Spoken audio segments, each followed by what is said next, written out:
Ok, mentira, não existe nenhum dilema, tá? Liberdade de expressão é liberdade de expressão, nada de novo.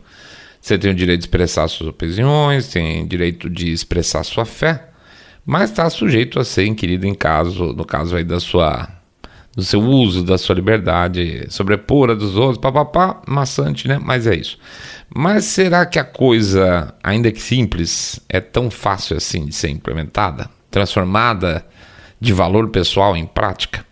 Vamos quebrar a cabeça juntos, não sei se vai chegar a alguma conclusão. Em 3, 2, 1. SBB Flash.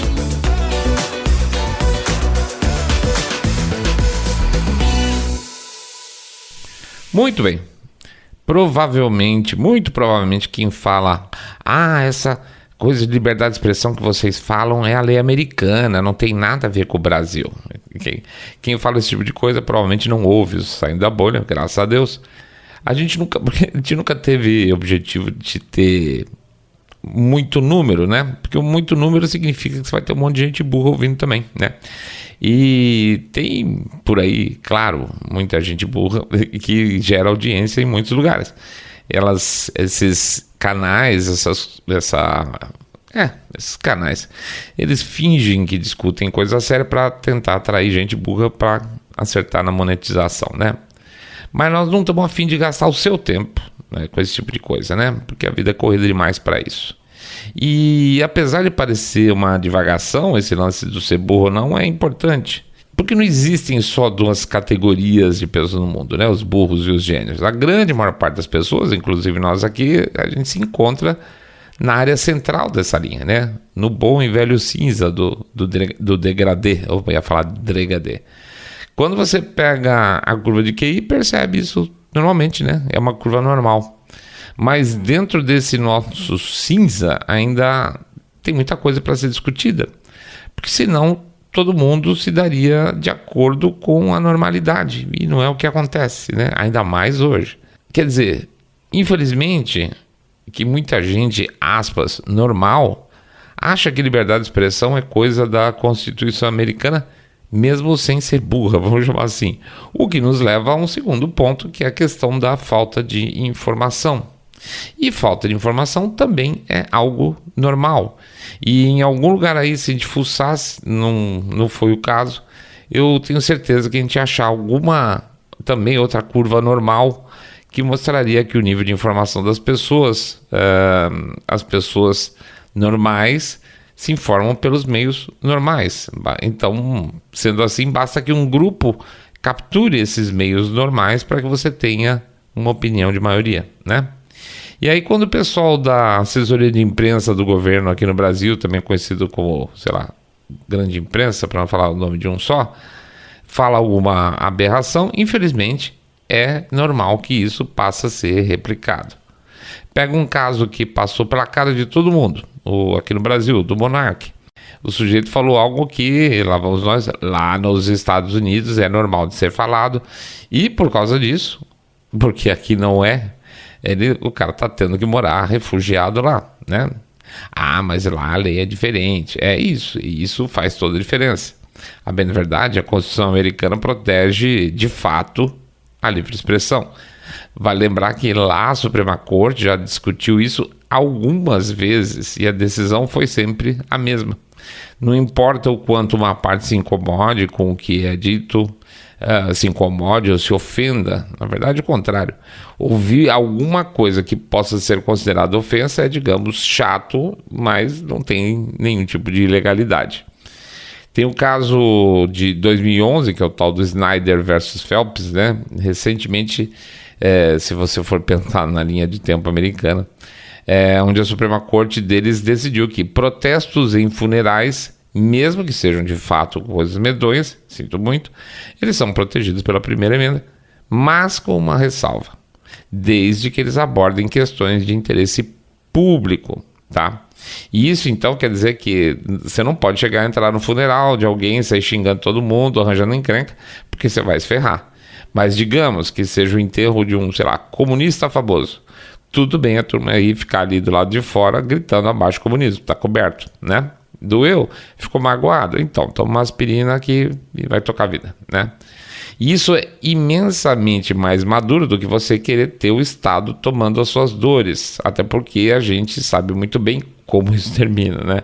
Começa protegendo uma categoria e termina definindo, não é nem mais o que não pode ser dito, mas é o que pode ser dito.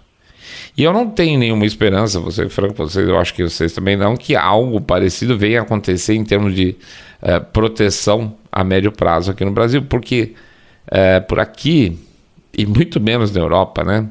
O pode, não pode lá, por exemplo, já é tradicional e as amarras estão ficando cada vez mais fechadas também.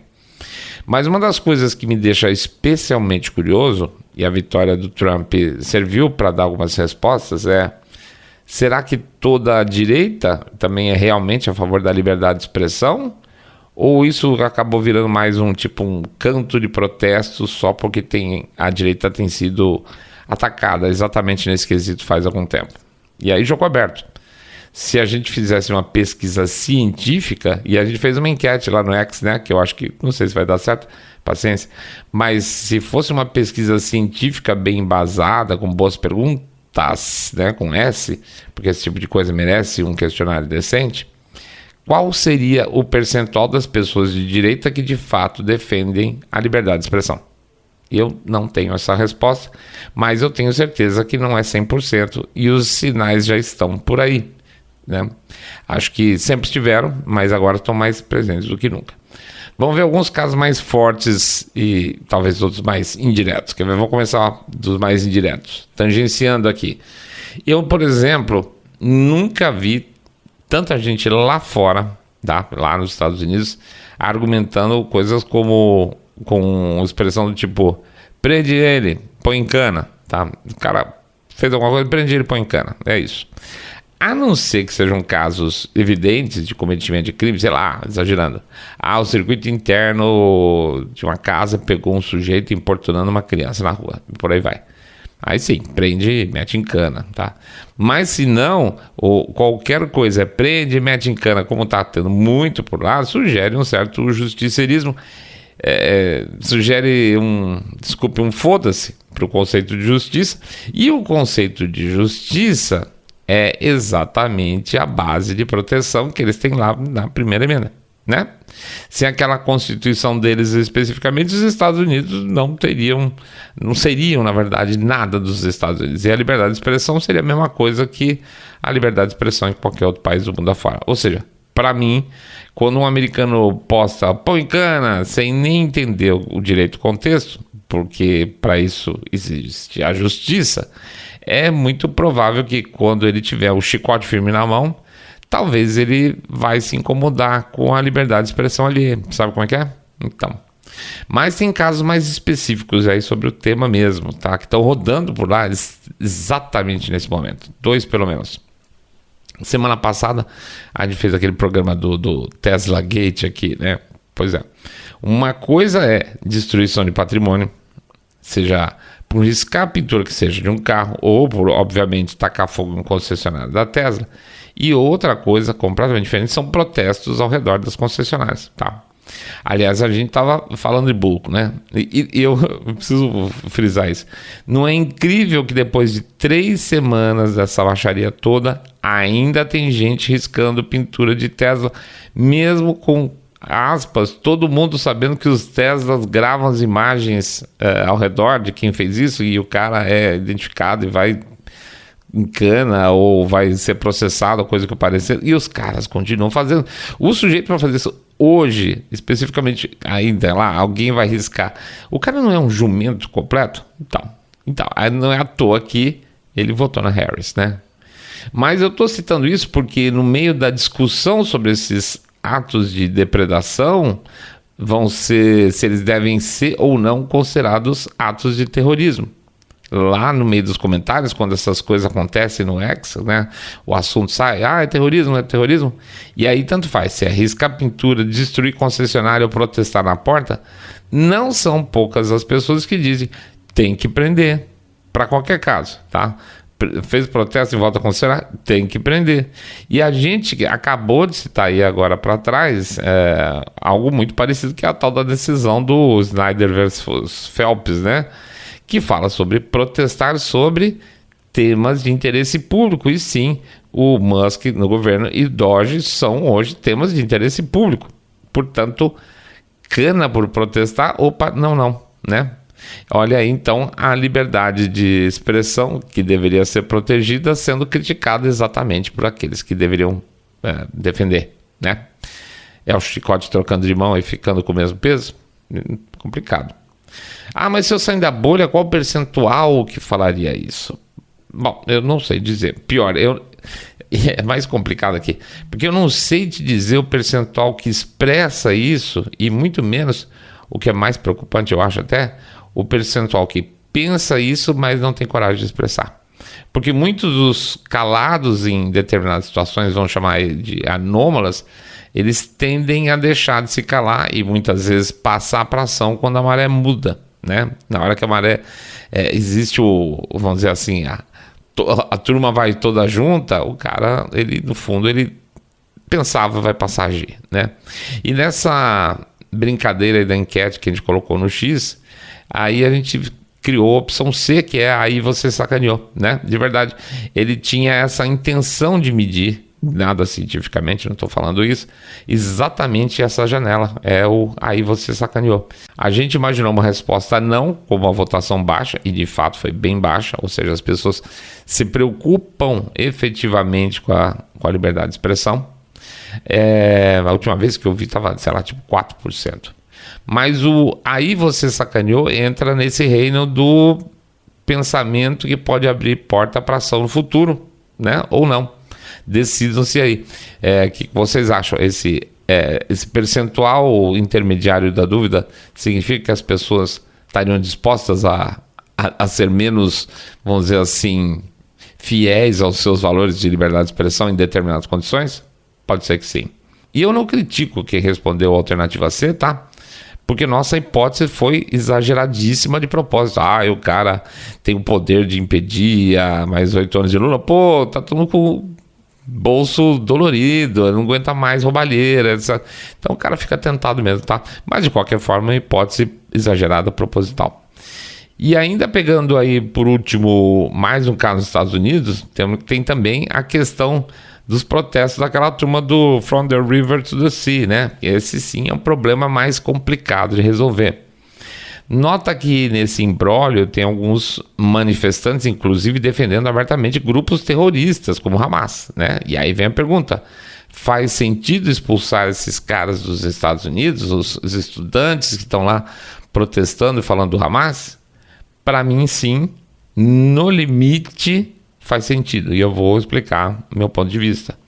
O sujeito está nos Estados Unidos com visto de estudante. E não é à toa que o nome é visto de estudante, tá? Ele não é um visto de militante, ele não é um visto de agitador político. O país recebeu ele para estudar. Se o sujeito quer fazer protesto, quer fazer ativismo político radical, organizar manifestação antissemita em campus, tudo bem, vai fazer lá no campus do país dele, né? Mas se eu sair da bolha, mas a liberdade de expressão nos Estados Unidos é sagrada. E é mesmo. A primeira emenda protege até discurso ofensivo, e isso vale para cidadãos e vale para estrangeiros. Aí que tá o pepino, tá? Inclusive. Só que, e esse é o ponto, o visto de estudante tem regras. E se sua prioridade deixou de ser a universidade para virar a revolução, talvez tenha passado da hora de você então devolver seu crachá de aluno e o visto junto, né? E vai embora.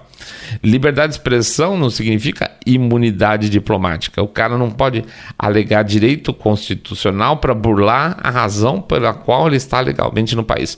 Por isso que nesse caso eu acho que a expulsão é válida, tá? Então, assim, não é pelo que ele está falando, é pelo que ele está falando dentro da condição. Tanto que vocês podem notar que o pessoal está pegando em cima dos vistos de estudante, né? Então, não acho que estejam fazendo nada errado, não acho que seja nada inconstitucional, não. Então, sim, pode parecer duro, mas tem lógica. Se o cara não está cumprindo o que prometeu, na hora de entrar, tchau, passar bem. né? Por isso a coisa acaba sendo menos simples do que pode parecer. Não dá para negar que o argumento de algumas pessoas de que as expulsões de estudante estrangeiro é uma afronta à liberdade de expressão, porque de verdade é, mas como eu falei, faz o seguinte, vai lutar por liberdade de expressão no Líbano, antes de encher o saco nos Estados Unidos, né? Se quem reclama pode relativizar, então o governo também pode relativizar. Tá. E aí a gente cai num problema de sempre. É muito complicado jogar limpo. Jogar jogo limpo tem que ser jogo dentro de regras. E se o seu oponente entorta as regras toda vez que ele pode, se ele esconde carta debaixo do feltro ou qualquer coisa do tipo, então tá complicado. Como que se faz para jogar o jogo certo se é para perder todas as vezes? Eu vou jogar sabendo que eu vou perder tudo. Qual o objetivo do jogo, então? Fazer papel de palhaço? Pô, esse negócio de ficar dando a outra face o tempo todo é complicado, né? Não sei se a gente tem toda essa vocação, não. Então, sem dúvida, a maior parte dos que votaram lá, aí você tá de sacanagem, tá aí, nessa história, porque cansa. Qual o limite de se jogar democraticamente fora da democracia? É isso que estão pedindo. Estão pedindo para você jogar futebol em quadra de vôlei, você vai perder, você só pode usar o pé, não rola. É o mesmo que negociar com a China, né? Câmbio manipulado, lei trabalhistas, digamos, bem diferentes, corrupção pra caramba. E aí o cara vai e reclama de sobretaxa, fala que sobretaxar a China não é suficientemente liberal. Que jogo é esse que estão pedindo pra gente jogar, que a gente pode só ter metade das cartas que o oponente tem? E se alguém vira a mesa, na hora fica puto, fala, pô, mas eu tô jogando um buraco com 5 cartas assim, não é possível. Aí os caras vão falar, mas tem que ter fair play, né? Então, assim, isso enche bem o saco mesmo, eu concordo. O que me parece a resposta, então, pro dilema, que, de novo, não é dilema, né? É que a liberdade de expressão é, sim, um valor absoluto. Mas que, infelizmente, não se consegue exigir quando duas pessoas estão jogando jogos diferentes.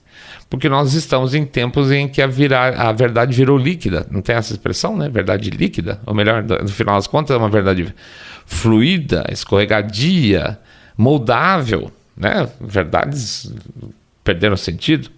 Hoje a verdade não é mais uma questão de isso aconteceu ou não. É quem contou, como contou e principalmente qual a narrativa por trás, né?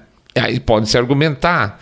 Você tem que entender que cada um tem a sua verdade. E não é o caso, meu caro. Cada um pode ter a sua opinião, mas a verdade mesmo, é outra história completamente diferente. As pessoas estão confundindo verdade com opinião. O problema é que a verdade fluida virou uma ferramenta, um produto. Ela serve para vender ideias, serve para vender doutrina, serve para vender campanha política. Faça a sua verdade.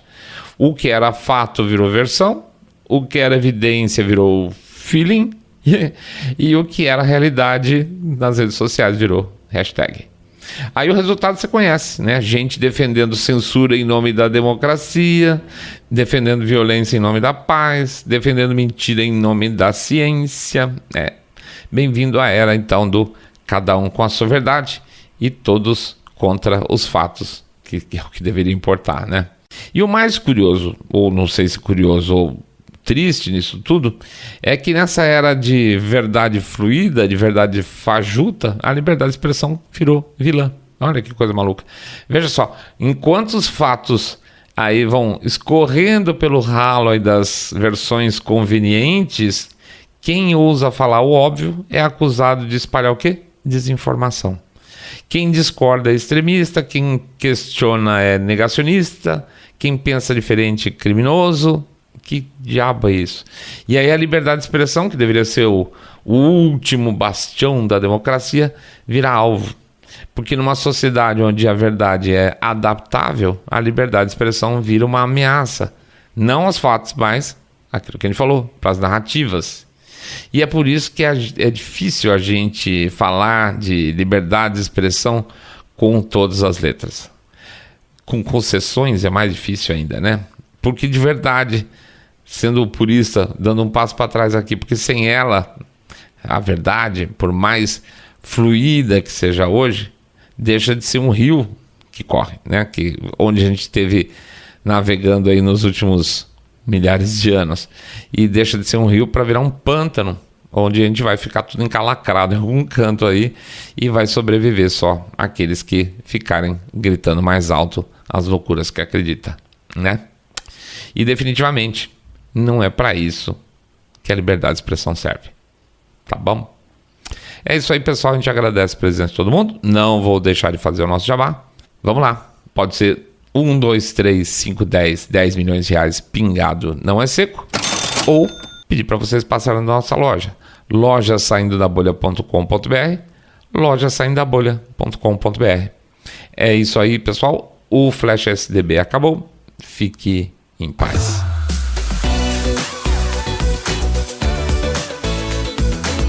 Saindo da Bolha.